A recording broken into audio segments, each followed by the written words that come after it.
અરજણ સુખ ગામે 14 વર્ષથી ચાલતી જીવદયા સેવા. સતકેવલ આશ્રમ ખાતે શ્વાન માટે રોટલા અને પક્ષીઓ માટે ચણ નાખવાની અનોખી પરંપરા. નમસ્કાર, સહજ ન્યૂઝ સાથે હું છું ગોપાલ ભેસાણીયા. અમરેલી જિલ્લાના વડિયા તાલુકાના અરજણ સુખ ગામે છેલ્લા 14 વર્ષથી માનવતા અને જીવદયાનું અનોખું ઉદાહરણ જોવા મળી રહ્યું છે.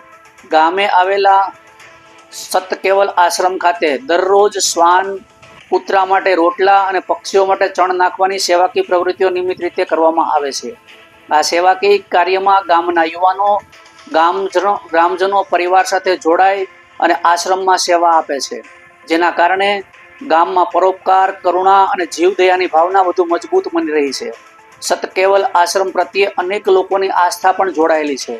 લોકો અહીં માનતા રાખે છે અને માનતા પૂર્ણ થતી હોય ત્યારે પરિવારજનો દ્વારા પ્રસાદી તેમજ ભોજનનું આયોજન કરવામાં આવે છે. તે ઉપરાંત ગુરુ પૂર્ણિમા, દિવાળી જેવા પવિત્ર તહેવારોના અવસરે પણ સમગ્ર ગામના લોકો સાથે મળી ધુવાડા બંધ પ્રસાદીનું આયોજન કરવામાં આવે છે, જેમાં મોટી સંખ્યામાં ભક્તો, ગ્રામજનો જોડાય છે. આ રીતે અરજણ સુખ ગામે સતકેવલ આશ્રમ દ્વારા ચાલતી આ સેવાકીય પરંપરા વર્ષોથી સમાજ માટે પ્રેરણારૂપ બની છે અને માનવતા તથા જીવદયા માટેનો એક સુંદર સંદેશ પ્રસરાવી રહી છે. રિપોર્ટર રાજુ કારિયા, સહજ ન્યૂઝ, વડિયા. તમારું? કિશોરભાઈ સિંગાળા. કિશોરભાઈ, આ તમે એક સતકેવલ આશ્રમમાં છો. આશ્રમ કેટલા સમયથી છે? 14 વર્ષથી હાલે. 14 વર્ષથી તમારા ગામના લોકો દર્શનાર્થે આવે જ આવે? આવે ને, બધા આવે. આશ્રમની કોઈ તિથિ ઉજવણી થાય છે? આ તિથિ 2 વખત થાય. આશ્રમની સ્થાપના કોણે કરી? સ્થાપના પ્રેમદીદાસ દાદાએ. દાદા મૂળ અહીંના? અહીંના મૂળ. તો એના વહેલાનું થોડુંક નામ આપો ને. એના ગુરુ ભલગામ કપિલદાસ. એની નીચે આશ્રમ આવે. આશ્રમ દાદા છે અહીં અરજણ સુખના જ હતા? અરજણ સુખના. એને જ ઊભો કર્યો આશ્રમ. હા, તો એના પરિવારનું કોઈ છોકરાઓ નામ? અહીં છે નહીં કોઈ, બોમ્બે છે બધા. સુરત.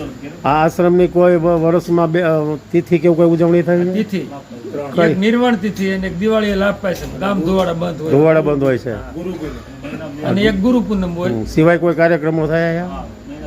મહિનામાં 2 વખત કૂતરાના લાડવા થાય અને પ્રસાદ થાય. મહિનામાં 2 વખત બીજ અને પૂનમ. દર પૂનમ ને દર રવાની પ્રસાદ થાય. અને ગામમાંથી માનતાઓના જ હોય પ્રસાદ. માનતા મને શેની માનતા? મને કોઈ માનતા કરી હોય એ લોકો ધરવા આવે ને પ્રસાદની, એ 5 પ્રસાદ ભેગા થઈ જાય હારે. દર પૂનમ ને દર બીજ. શું નામ તમારું ભાઈ? શૈલેષભાઈ મોવલિયા. શૈલેષભાઈ, આ રોટી બને છે શેના માટે બને છે? આ કૂતરા માટે બને છે રોટલી. હા. અને 14 વર્ષથી ચાલે છે આ કાર્યક્રમ. હા હા.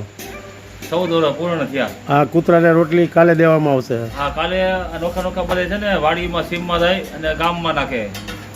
14 વર્ષથી રોટલી ચાલે છે. સરસ. આ સિવાય બીજી કોઈ સેવાકીય પ્રવૃત્તિ?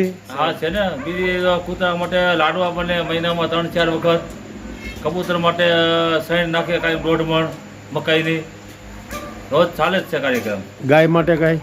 ગાય માટે તો અહીંયા નથી, પણ સેવા આપે એમ. એવું કાંઈ હોય તો દોડીને મિત્રો વયા જાય? સેવા કરવા જઈએ. આ તમારી ટીમમાં કેટલા મિત્રો છે સેવકો? અમારે 20 જણા છે અહીંયા કમિટી મંદિરની. હા. બાલકુવેર સેવા યુવક મંડળ બધા.